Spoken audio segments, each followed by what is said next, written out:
নমস্কার, নববার্তা বাংলা নিউজে সবাইকে স্বাগত জানাই। খবরের প্রথমেই দেখে নেব আজকের সংবাদ শিরোনাম। পুলিশি নজরদারিতে সরস্বতী পুজো। খবর পেয়ে মেজাজ হারালেন মমতা, ডাক্তার কাছে রিপোর্ট তলব।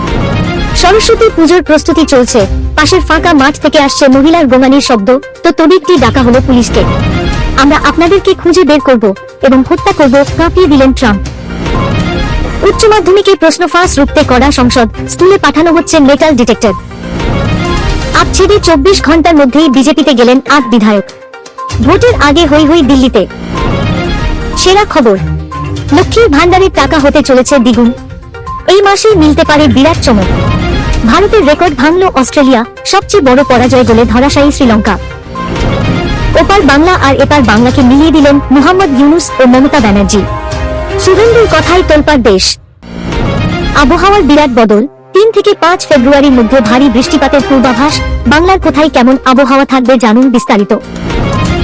সংবাদ শিরোনামগুলো শুনছিলেন, এবার জানাবো পুরো সংবাদ। প্রতিদিনের খবরের টাটকা আপডেট পাওয়ার জন্য আমাদের নববার্তা ইউটিউব চ্যানেলটিকে সাবস্ক্রাইব করুন। আসছি বিস্তারিত খবরে। যোগেশচন্দ্র কলেজে সরস্বতী পুজো করতে হবে পুলিশের তত্ত্বাবধানে। সম্প্রতি এমনই নির্দেশ দিয়েছে কলকাতা হাইকোর্ট। পুলিশের যুগ্ম কমিশনার পদমর্যাদার কোনো আধিকারিকের উপস্থিতিতে এবছর যোগেশচন্দ্র কলেজে হবে সরস্বতী পুজো। কিন্তু তারপরেও এখনো যোগেশচন্দ্র ডে কলেজ এবং লো কলেজের মধ্যে রয়েছে একটা চাপা দ্বন্দ্ব। এবার এই খবর খোদ রাজ্যের মুখ্যমন্ত্রী মমতা বন্দ্যোপাধ্যায়ের কানে পৌঁছাতেই বিরক্তি প্রকাশ করলেন তিনি। সম্প্রতি ওই পুজোয় বহিরাগতরা বাধা দিচ্ছে বলেই অভিযোগ ওঠে। এই মর্মে থানায় অভিযোগ দায়ের করা হয়। মামলা করা হয় কলকাতা হাইকোর্টে। এই মামলার শুনানিতে শুক্রবার বিচারপতি জয় সেনগুপ্ত নির্দেশ দিয়েছিলেন, পুলিশের নজরদারিতে সরস্বতী পুজো করতে হবে। গতকাল শনিবার সল্টলেকের জাতীয় স্তরের জিমন্যাস্টিক প্রতিযোগিতার উদ্বোধনে হাজির ছিলেন ব্রাত্য বসু। সাংবাদিকদের মুখোমুখি হয়ে সেখান থেকেই তিনি জানান, মুখ্যমন্ত্রী বিষয়টি নিয়ে জানতে চেয়েছেন। তিনি প্রিন্সিপাল ম্যাডামের সঙ্গে কথা বলেছেন। এছাড়া পুজোর দিন কলেজের উপস্থিতি থাকার পাশাপাশি মুখ্যমন্ত্রীকেও তিনি এই বিষয়ে রিপোর্ট দেবেন বলে জানিয়েছেন। প্রসঙ্গত, শুক্রবার মামলা চলাকালীন পুজোয় যাতে কোন রকম বাধা বিঘ্ন না ঘটে তার জন্য প্রয়োজনে অতিরিক্ত পুলিশ মোতায়েন করারও নির্দেশ দিয়ে রেখেছেন জাস্টিস সেনগুপ্ত। সরস্বতী পুজোর দিন জয়নগরে ধর্ষণের ঘটনা। ফাঁকা মাঠ থেকে উদ্ধার করা হলো এক মহিলাকে। তাকে আশঙ্কাজনক অবস্থায় উদ্ধার করে তড়িঘড়ি নিয়ে যাওয়া হাসপাতালে। প্রাথমিক তদন্তে জানা যাচ্ছে, ওই গৃহবধূকে দিন কয়েক আগেই এক ব্যক্তি অপহরণ করেছিল। তারপর জয়নগর জাঙ্গালিয়া গ্রামের ওই ফাঁকা মাঠে নিয়ে গিয়ে ধর্ষণ করা হয়। ধর্ষণের পর ওড়না গলায় ফাঁসিয়ে খুন করার চেষ্টা করে অভিযুক্ত। তবে কোনোভাবে সেই যাত্রায় বেঁচে যায় ওই মহিলা। জানা যাচ্ছে, গৃহবধূকে যে ধর্ষণ করেছে সে তার পরিচিত এবং সেও বিবাহিত এবং সে মগরাহাটের বাসিন্দা। তবে কি এই ঘটনা ঘটিয়েছে তা এখনো জানা যায়নি। ইতিমধ্যেই ঘটনার তদন্ত শুরু করেছে পুলিশ। পুলিশ এসে মহিলাকে উদ্ধার করে প্রথমে পদ্মেরহাট গ্রামীণ হাসপাতালে ভর্তি করেন। পরে পরিস্থিতি অবনতি ঘটলে বারুইপুর মহকুমা হাসপাতালে স্থানান্তরিত করা হয়। উচ্চ মাধ্যমিকে প্রশ্ন ফাঁস রুখতে কড়া সংসদ, স্কুলগুলোতে পাঠানো হচ্ছে মেটাল ডিটেক্টর।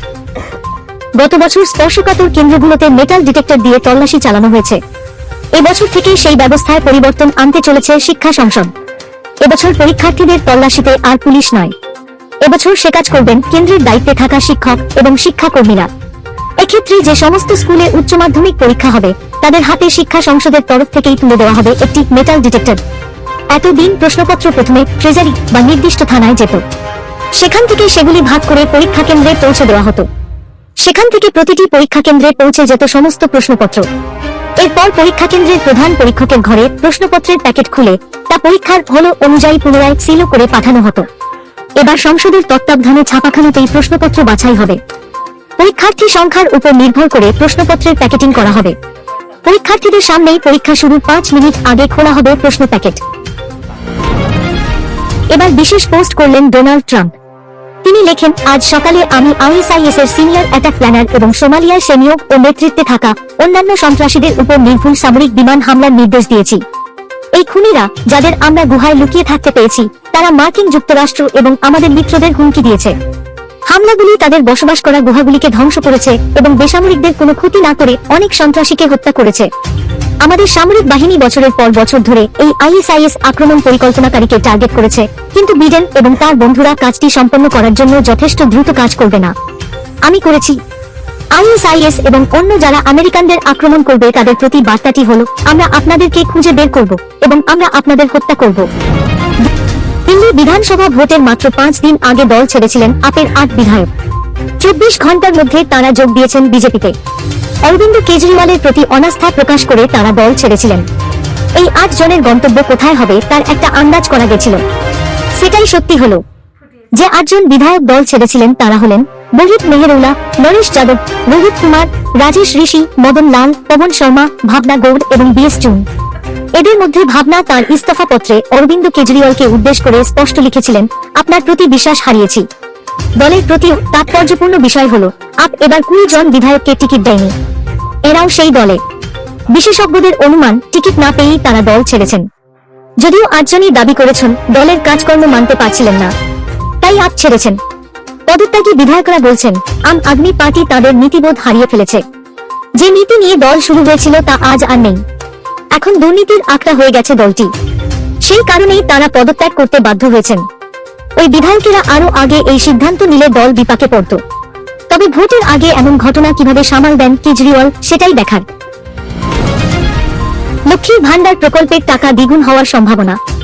রাজ্য বাজেটে এই মাসেই ঘোষণা করতে পারেন মুখ্যমন্ত্রী। যারা 1000 টাকা পাচ্ছিলেন তারা পেতে পারেন 2000 টাকা, আর যারা 1200 টাকা পাচ্ছিলেন তারা পেতে পারেন 2400 টাকা। সম্ভবত এই ফেব্রুয়ারি মাসে রাজ্য বাজেট পেশের সময় ঘোষণা করা হলে টাকা ঢুকবে মার্চ মাস থেকেই। প্রতি মাসে 5 থেকে 10 তারিখের মধ্যে ঢোকে লক্ষ্মীর ভান্ডারের টাকা। তবে বাড়তি টাকা প্রসঙ্গে আপাতত সরকারের পক্ষ থেকে কোনো ঘোষণা জানা যায়নি। তবে এই প্রকল্পে রাজ্য বাজেটে বিরাট ঘোষণা করবেন এই বিষয়ে আশাবাদী বাংলার মা বোনেরা। বল টেস্টে শোচনীয় পরাজয় শ্রীলঙ্কার, সবচেয়ে বড় ব্যবধানে। আজ টেস্টের চতুর্থ দিনে ইনিংস ও 242 রানে জয় ছিনিয়ে 2 টেস্টের সিরিজে 1-0 ব্যবধানে এগিয়ে গেল অজিরা। সেই সঙ্গে স্টিভ স্মিথের নেতৃত্বাধীন অস্ট্রেলিয়া ভেঙে দিল ভারতের রেকর্ড। প্রথম ইনিংসে একাধিক নজির গড়ে 352 বলে 232 করা উসমান খোয়াজা ম্যাচের সেরার পুরস্কার জিতলেন। টস জিতে ব্যাটিং নিয়েছিল অস্ট্রেলিয়া। 6 উইকেটে 654 রান তুলে ইনিংস ডিক্লেয়ার করেছিলেন অজি অধিনায়ক স্টিভ স্মিথ। দ্বিতীয় ও তৃতীয় দিন বৃষ্টিতে খেলা ব্যাহত হয়। দ্বিতীয় দিনের শেষে শ্রীলঙ্কার স্কোর ছিল 15 ওভারে 3 উইকেটে 44 রান। দ্বিতীয় ইনিংসে 4টি করে উইকেট নেন কুহনেম্যান ও লিয়া, একটি করে উইকেট নেন স্টার্ক ও টড মার্ফি। বৃহস্পতিবার থেকে দ্বিতীয় তথা শেষ টেস্ট শুরু। এদিন অজিরা ইনিংস ও 242 রানে জিতল। এত বড় ব্যবধানে আগে হারেনি শ্রীলঙ্কা। 2017 সালে নাগপুরে শ্রীলঙ্কাকে ইনিংস ও 239 রানে হারিয়েছিল ভারত। এতদিন অবধি টেস্টে সেটিই ছিল শ্রীলঙ্কার সবচেয়ে বড় ব্যবধানে পরাজয়।